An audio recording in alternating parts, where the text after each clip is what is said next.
Paano mo siya ma-reverse? Kung nandun ka sa space na siya, nagre-regret ako, di ba? Kasi may nangyari in the past. How do I do it? Number one, recognize. Huwag mo i-deny na if you're hurting, then be hurting. Huwag mo siya i-deny. Marami sa atin naglalagay ng maskara. From there, release it. So maraming klase ng release. How do you release? You can write it and then burn it. You can punch a pillow, go to the gym, work it out. Pwede mo yung gawin. Yung iba, sa Tarlac nga, pare, hindi ko alam kung alam nyo yun, meron dong takshapo.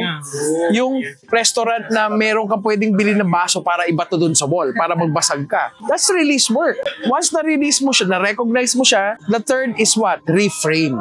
Ibig sabihin, anong magandang nadulot nito sa'yo dahil nangyari yun sa'yo? Ako, dahil nangyari yun sa father ko sa akin, I'm now a very responsible father, husband, because natuto ako doon. That's called reframing.